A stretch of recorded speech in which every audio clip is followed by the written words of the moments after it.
Michael Jackson 150 साल जीना चाहता था। किसी के साथ हाथ मिलाने से पहले दस्ताने पहनता था, लोगों के बीच में जाने से पहले मुंह पर मास्क लगाता था। उसकी देखरेख करने के लिए उसने अपने घर पर लगभग 12 डॉक्टर नियुक्त किए हुए थे, जो उसके सर के बाल से लेकर पांव के नाखून तक की जांच दिन प्रतिदिन किया करते थे। उसका खाना लेबोरेटरी में चेक होने के बाद उसे खिलाया जाता था।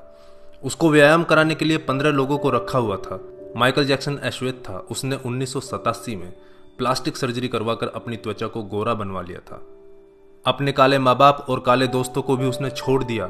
गोरा होने के बाद उसने गोरे माँ बाप को किराए पर लिया और अपने दोस्त भी गोरे बनाए। शादी भी गोरी औरतों के साथ की। नवंबर 15 को माइकल ने अपनी नर्स डेबी रो से विवाह किया, जिसने प्रिंस माइकल जैक्सन जूनियर और पेरिस माइकल कैथरीन को जन्म दिया। वो 150 साल तक जीने के लक्ष्य को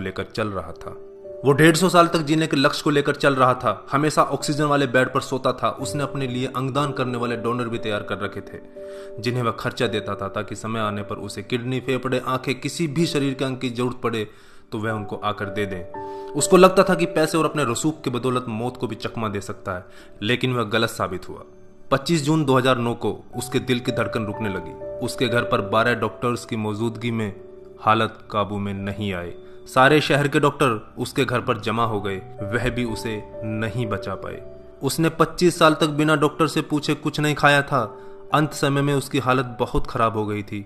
50 साल तक आते आते वह पतन के करीब पहुंच गया था और जून 25, 2009 को वह इस दुनिया से चला गया। जिसने अपने लिए 150 साल जीने के इंतजाम कर रखे थे, उसका इंतजाम धरा का धरा रह गया दोस्तों।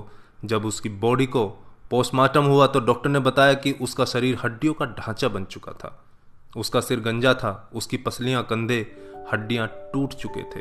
उसके शरीर पर अनगिनत सुई के निशान थे। प्लास्टिक सर्जरी के कारण होने वाले दर्द से छुटकारा पाने के लिए एंटीबायोटिक वाले दर्जनों इंजेक्शन उसे दिन में लेने पड़ते थे।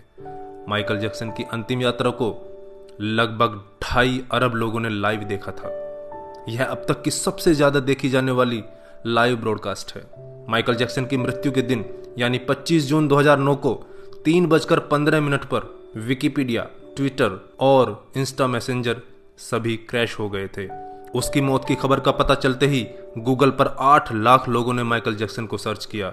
ज्यादा सर्च होने के कारण गूगल पर सबसे बड़ा ट्रैफिक जाम हुआ था और गूगल क्रैश हो गया था।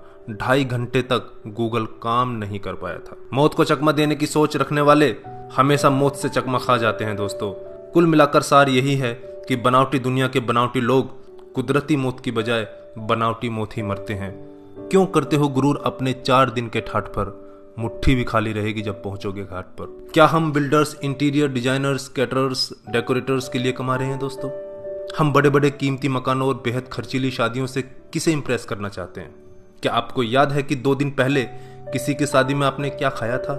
जीवन के प्रारंभिक वर्षों में क्यों हम पशुओं की तरह काम करते रहते हैं और काम में जुटे रहते हैं? कितनी पीढ़ियों के खान पान और लालन पालन की व्यवस्था हम करना चाहते हैं?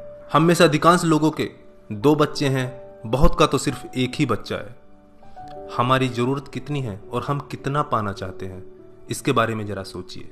क्या हमारी अगली पीढ़ी कमाने में सक्षम नहीं है जो हम उनके लिए ज्यादा से ज्यादा सेविंग कर देना चाहते हैं? क्या हम सप्ताह में 1.5 दिन अपने मित्रों, अपने परिवार और अपने लिए स्पेयर नहीं कर सकते?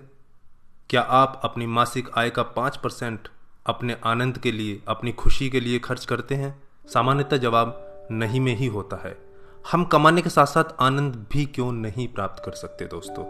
इससे पहले कि आप स्लिप डिस्क का शिकार हो जाएं, इससे पहले कि कोलेस्ट्रॉल आपके हार्ट को ब्लॉक कर दे, आनंद प्राप्ति के लिए समय निकालिए मेरे दोस्तों।